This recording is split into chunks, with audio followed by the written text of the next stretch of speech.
Hello to all my seniors who are gone today and to any juniors who would like to watch this for some extra review relative to our class today.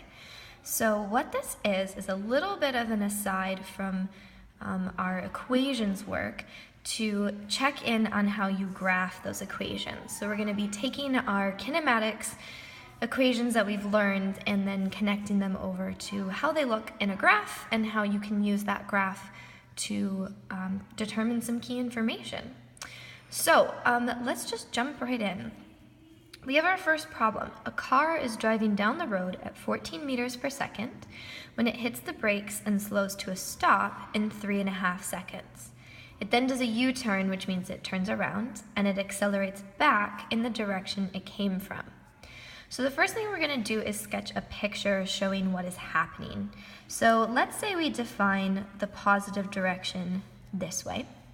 Then we have a car here that is driving down the road at 14 meters per second. So that's its initial velocity, 14 meters per second.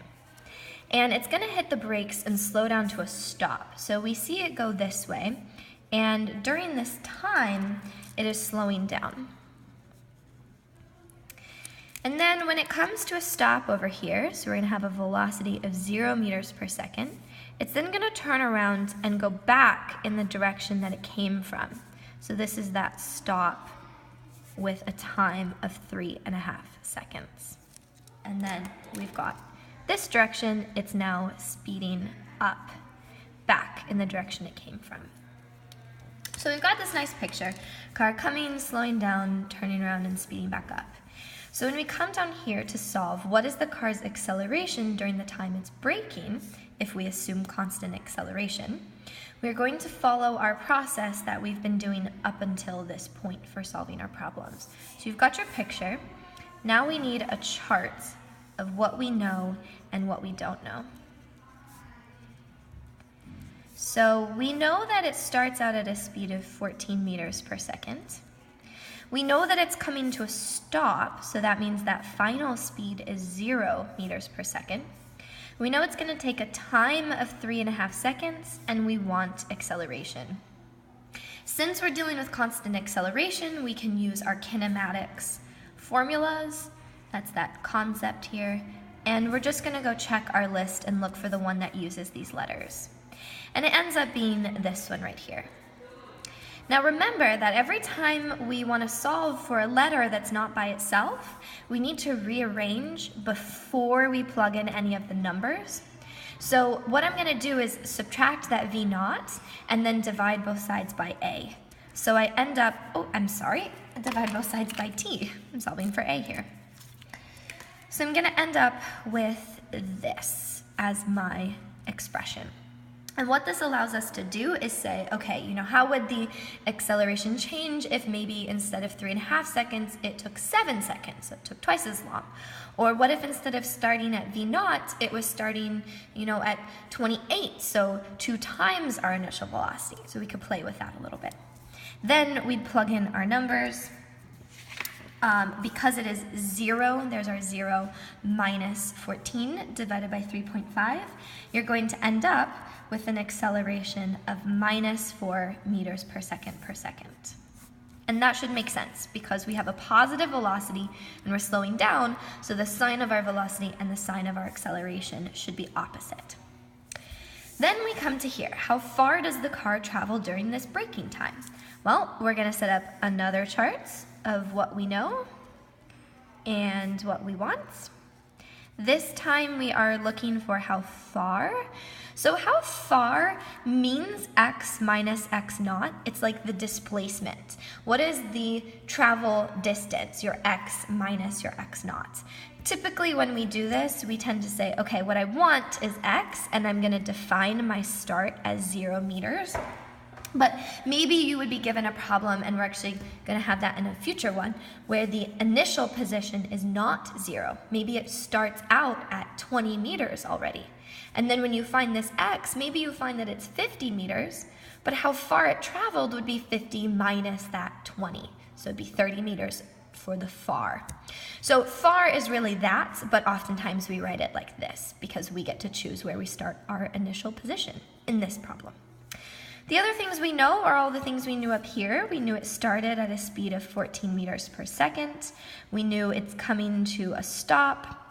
We have the time, and now we have our acceleration is minus 4 meters per second. So when you go to look up your equations, you actually have two options. You can use either this one, which is the one without time involved, or you can use this one, which is the one that brings in that time term.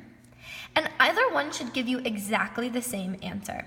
Personally, I would choose this one because what I want is x, and x is already by itself. So I would have to rearrange this one, and this one is already good to go. But either way, when you plug in your numbers, if you're very, very careful about your signs and how you solve this out, remembering only the t is squared, then you should end up with a position of 24.5 meters, which, since we defined our start as 0, means how far we went is 24.5. So if you're following along, please just punch those numbers and make sure that you're doing your calculations right. You should get that number. Okay, now up until this point, we've been doing the things we've already learned, so setting up the chart, picking an equation, rearranging, and solving. But now we're going to bring in that graphing component. So if the car continues with the same acceleration, which means this one up here, while it speeds up back to where it came from, which we defined as 0, write the position and velocity equations that describe its motion. So we have a car. We said it's going to start at 0 in our definition. It's going to go forward, forward, forward, slow down, slow down, slow down, slow down. 3.5 seconds later, we are now at 24.5 meters. And then we're going to turn around and go back, back, back, back, back, faster, faster to here. So we want to write our equations for this. Well, these are still the kinematics equations. So for position, the equation that solves for position is x equals x naught plus v naught times t plus 1/2 at squared. The equation for velocity is just v equals v naught plus acceleration times time. And now what we're going to do is we want equations for how position is changing in time, which would allow me to say, okay, where is it located at time 1 second? Or where is it located at time 2 seconds? Or time 3 seconds? And so on. And when we graph it, what we're ending up with is this position in terms of time. So an x in terms of t. So over here, when we're plugging into our formulas, we're going to leave the x and the t alone, and we're just going to plug in our numbers for the other constants. So x here starts out, we said we're going to define that as 0 meters. It starts out with an initial velocity of 14 meters per second. And then we said we're leaving the time alone. And it starts out with an acceleration, or it has an acceleration the whole time, of -4. So then when I'm plugging in my numbers, that final formula, that goes away. This is just 14t, and of course we've got those units there. When I do meters per second times seconds, the units are going to pop out as meters, which is good because we're doing position. And then over here, I'm doing 1/2 times -4, so actually, I'm just going to write -2 times t squared.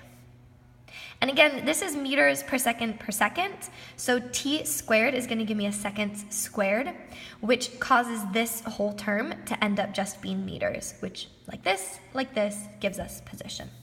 So there is our position equation. We're going to do the same thing over here. So 14 meters per second plus -4 meters per second times time. When I write that out without the units to confuse me, I just get that. So hold on to these. We're going to flip the page and we're going to graph these equations. So let's start here. X equals 14t minus 2t squared. Okay, x equals 14t minus 2t squared. When I graph this in my graphing calculator or on the computer, Google will also do it for you if you say graph, here's my equation.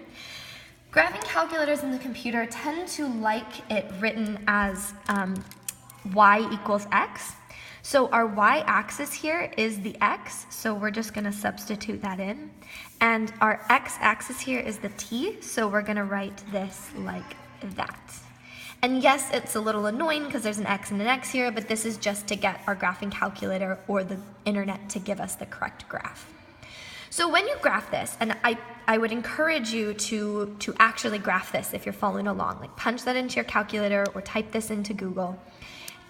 What you are going to end up with is a graph that looks something like this. And, well, if I was better at drawing a curve, it would look like a parabola. But when you zoom in on this, when you say, where are these values occurring? What you're going to notice is that this peak position is occurring at 3.5 seconds, which should be familiar because that over here was our time to come to a stop, our time to go forward, forward, forward, stop, turn around. So here we are, we're going forward, forward, forward. We stop at 3.5 seconds. Also, if you check on your graph, you're gonna see that this peak point right here is 24.5 meters because we're in position here. And that should also be familiar because on our front page here, we said, where is that car gonna be 24.5 meters? So we're already seeing from this graph that our numbers should be making sense, that 3.5 seconds at that time, here we are going forward, forward, forward, we hit that point. And we see we're going forward because in a position time graph, we're moving up in the higher x value. Then we stop, we turn around, and we start going faster, faster, faster. This is that shape of a faster and faster graph. And if you come check over here, you're gonna end up with a time of 7 seconds for the point where it gets it back to its initial spot. And that should make sense because if I'm going 14 meters per second forward and I have a constant acceleration, it's gonna take me 3.5 seconds to lose all 14 meters per second. Then it's gonna take me 3.5 seconds because I'm still going at the same acceleration to get back to where I started from. This time, now I'm traveling the other direction, minus 14 meters per second. And we see that if we come down here and we graph our velocity. So our velocity equation, if you'll remember from the front, was v equals 14 minus 4t. So if I plot that in my calculator, I'm gonna get y equals 14 minus 4x. I'm gonna go ahead and extend this 3.5 second line down my page so that I'm matching up my positions and my velocity and my acceleration for each time. But what you'll see when you graph this equation is that it starts out with an initial velocity of 14 meters per second. That's that y-intercept. That was our initial speed. And I'm gonna slow down at a constant rate all the way to 0, which again, if I was better at drawing, would have been better. So I came all the way to 0 at that 3.5 seconds, which is the point where I peak and I'm turning around.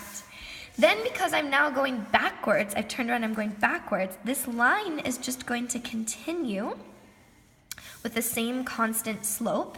And at this time, this 7 seconds, what I'm gonna see is that my velocity value, if I read my graph, is gonna be over here at minus 14. Okay, so this curvy position graph, forward slowing down, backward speeding up. I see that, I'm in the positive, so I'm forward, but I'm getting closer and closer to 0, so I'm slowing down. Then I turn around, there's my 0, and I'm going backwards in the negative velocity, and I'm speeding up because I'm going away from the 0. All right, last things we need to do is graph our acceleration. Our acceleration the entire time is just a constant negative 4 meters per second per second. So when you graph that, all you're gonna get is this nice straight line where acceleration is minus 4 meters per second per second.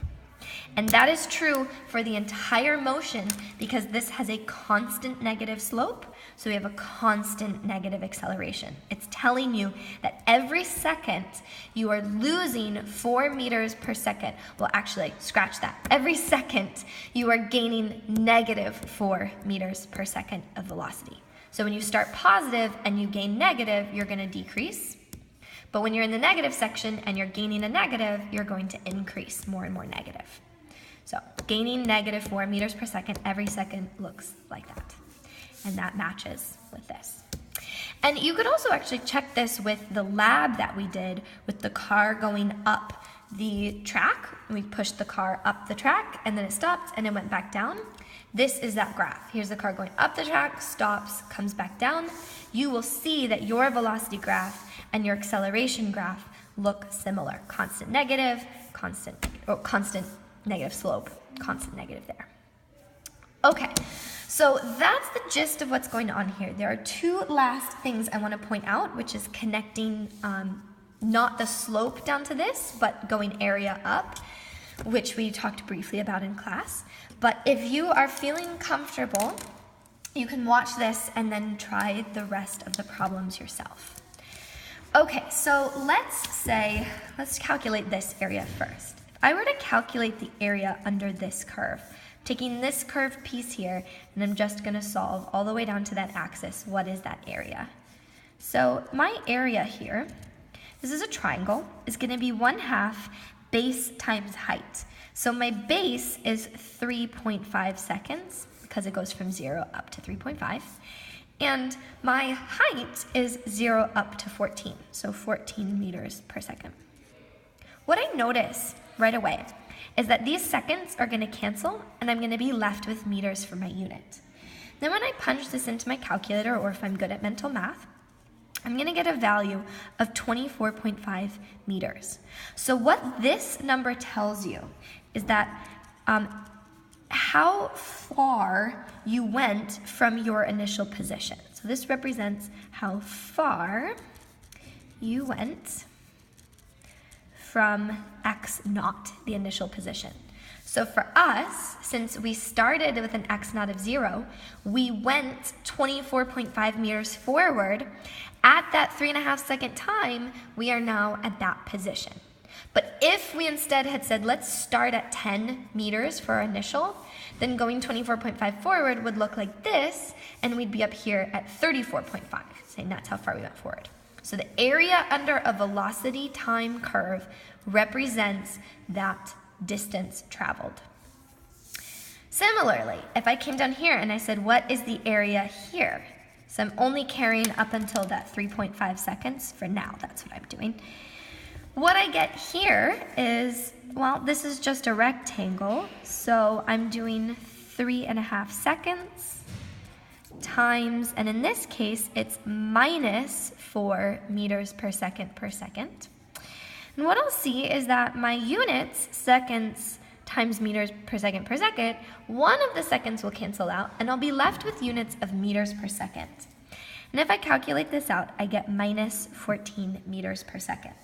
And this represents the total change in velocity from the initial velocity. So where did I start? That is what I changed. So for up here, we can see, looking at our velocity graph, I started at 14 meters per second, and 3.5 seconds later, I've changed by minus 14 meters per second. So 14 minus 14 is, of course, 0, and that's where we get that point. So notice, the area under this curve represents how far our velocity is changing. The area under this curve represents how far our x is changing. And of course, we talked about how you'd calculate these slopes to go to here, calculate this slope to go to here.